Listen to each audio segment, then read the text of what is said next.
Hi everybody, welcome to the final day of Storytelling Week. I hope you've been enjoying all the stories that the teachers have been reading for you.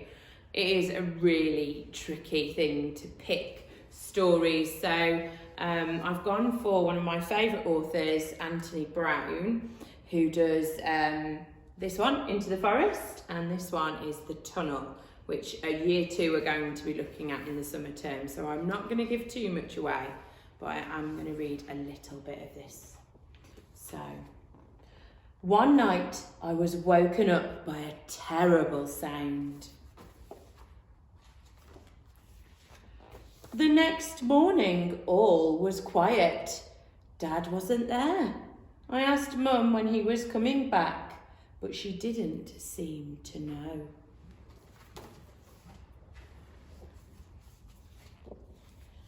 And I miss Dad. Come home, Dad. Come home, Dad, all posted around. The next day, Mum asked me to take a cake to Grandma, who was poorly. I love Grandma. She always tells me such fantastic stories. There were 2 ways to get to Grandma's house. The long way around, which takes ages, or the short way through the forest. Don't go into the forest, said Mum. Go the long way round. I wonder what he decides to do. Let's see. But that day, for the first time, I chose the quick way. I wanted to be home in case Dad came back. And you can see this forest looks quite scary. You can see very spiky trees. And here is the colourful looking boy with the red shoes walking into a forest to take a basket of food to his poorly grandma. I wonder if that reminds you of another story. Oh, let's have a look here. After a short while, I saw a boy. Do you want to buy my nice milky moo cow? He asked. No, I said. Why would I want a cow? I'll swap it for that sweet fruitcake in your basket, he said. No, it's for my poorly grandma, I said, and walked on. I'm poorly, I heard him saying. I'm poorly. So he's saying he's poorly. So the little boy with his basket is going to see his poorly grandma, and now he's just met a boy selling a cow. I think I've heard these in stories before. But this is weird, I've never heard them in a story like this. Wait a minute. I can see something growing up here that looks like a beanstalk. And I can see a club hanging here. I'm not going to tell you any more. You'll have to wait and find out yourselves. Thanks for coming to Storytelling Week, and we'll see you again soon. Bye. Hello, hope you're all enjoying National Storytelling Week. For my book, I have chosen The Spiderwick Chronicles by Tony Ditzilizzi and Holly Black. It has also been made into a film. 3 children have an old crumbling house where they discover they are not on their own. I love the detail of all the magical creatures, which is also reflected in the beautiful illustrations. Here is a snippet where Jared finds the field guide. Jared got down on his knees and began to push all over the floor of the trunk, threading his fingers through the dust to look for the seams that might allow him to pull an unseen compartment open. When he found nothing, he began to touch the outside, poring over the box. Finally, when he pressed 3 fingers against the edge of the left side, a compartment popped open. Excited beyond reason, Jared pressed his hand inside. The only contents was a squarish bundle wrapped in a dirty cloth. He took it out, untied it, and started to unfold the fabric from an old, crumbling book that smelled like burnt paper. Embossed on the brown leather, the title read, Arthur Spiderwick's Field Guide to the Fantastical World Around You. The cover was ragged at the edges, and as he opened it, he noticed it was full of watercolour sketches. The writing had been done in ink, grown smudged and spotted with age and water damage. He flipped the pages quickly, glancing at notes tucked into the volume. These were written in a spidery hand very like the writing in the riddle. The strangest thing, however, was the subject matter. The book was full of information about fairies.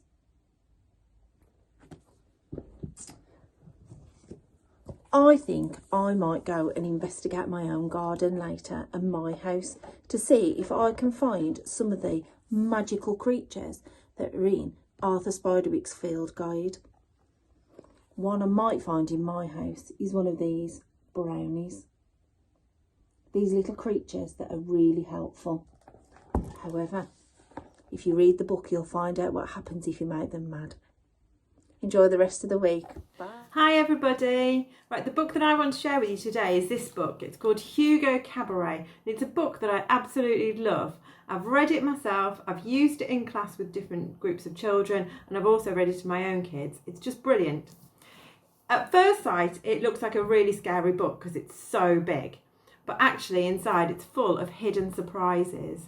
And I just love how instead of using words, it quite often uses pictures. So if I show you from the beginning, chapter 1. So here's chapter 1. And the way that it sets the scene is really quite interesting. So first of all, we get to see the moon.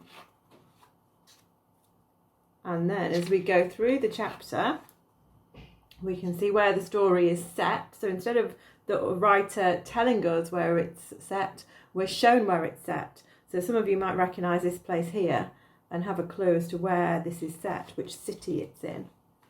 Here we can see the sun is rising over this place. And then we can see this building.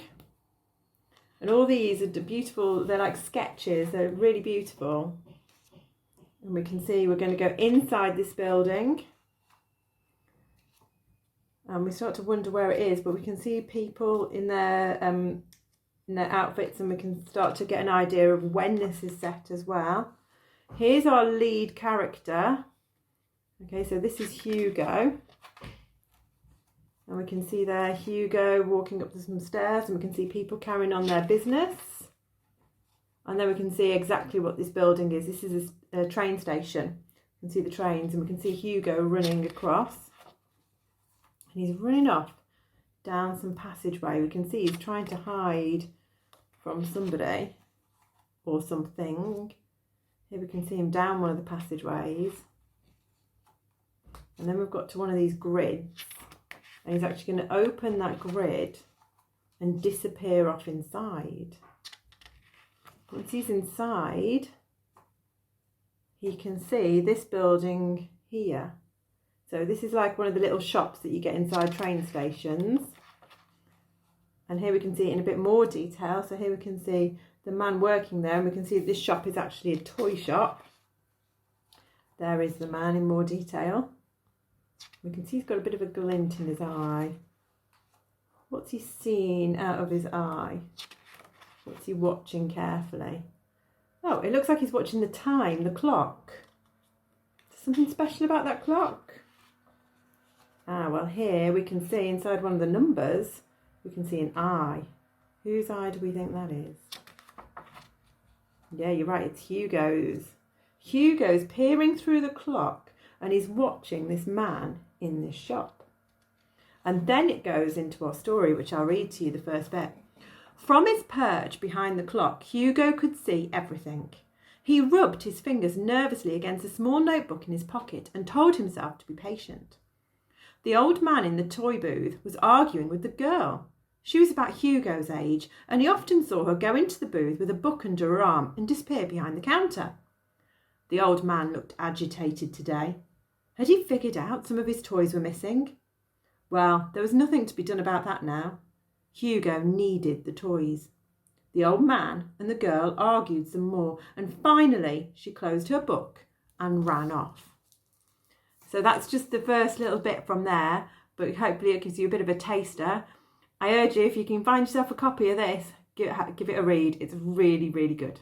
The Gruffalo by Julia Donaldson.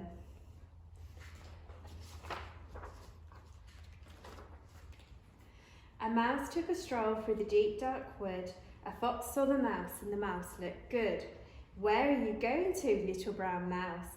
Come and have lunch in my underground house. It's terribly kind of you, fox, but no, I'm going to have lunch with a Gruffalo. A Gruffalo? What's a Gruffalo? A Gruffalo, why, didn't you know? He has terrible tusks and terrible claws and terrible teeth in his terrible jaws. Where are you meeting him? Here by these rocks, and his favourite food is roasted fox. Roasted fox, I'm off, Fox said. Goodbye, little mouse, and away he sped. Silly old fox, doesn't he know there's no such thing as a Gruffalo? On went the mouse through the deep dark woods, and the owl saw the mouse, and the mouse looked good. Where are you going to, little brown mouse? Come and have tea in my treetop house. It's frightfully nice of you, owl, but no, I'm going to have tea with a Gruffalo. A Gruffalo? What's a Gruffalo? A Gruffalo, why, didn't you know? He has knobbly knees and turned out toes and a poisonous wart at the end of his nose.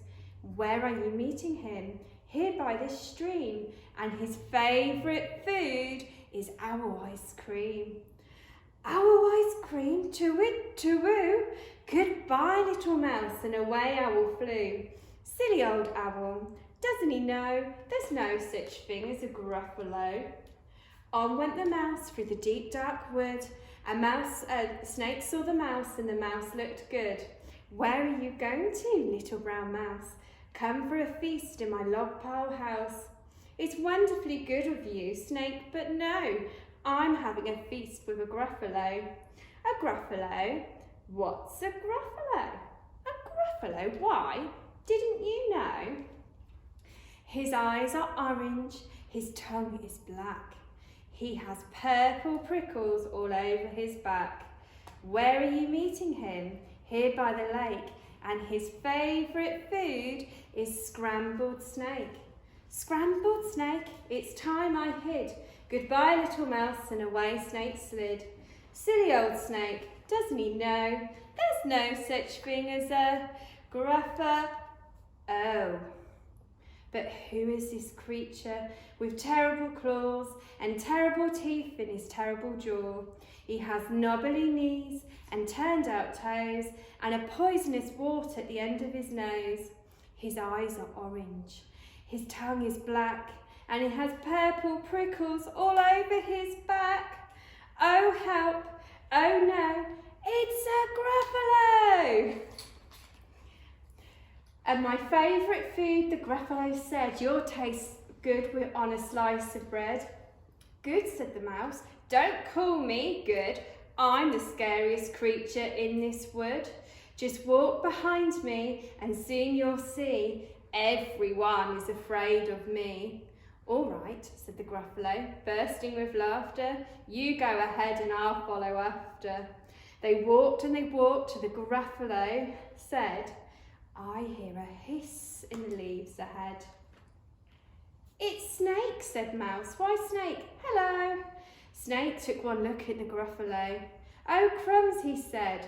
Goodbye, little mouse, and off he slid to his log pile house. You see, said the mouse, I told you so. Amazing, said the Gruffalo. They walked some more till the Gruffalo said, I hear a hoot in the trees ahead. It's Owl, said Mouse. Why, Owl, hello. Owl took one look at the Gruffalo. Oh dear, he said. Goodbye, little mouse, and away he flew to his treetop house. You see, said the mouse, I told you so. Astonishing, said the Gruffalo. They walked some more till the Gruffalo said, I can hear feet on the path ahead. It's Fox, said the mouse. Why, Fox, hello. Fox took one look at the Gruffalo. Oh, help, he said. Goodbye, little mouse, and off he ran to his underground house. Well, Gruffalo, said the mouse, you see, everyone is afraid of me, but now my tummy's beginning to rumble. My favourite food is Gruffalo crumble. Gruffalo crumble, the Gruffalo said, and quick as the wind he turned and fled. All was quiet in the deep dark wood. The mouse found the nut and the nut was good. Thank you for listening to my story. That's one of my favourite books I read at home.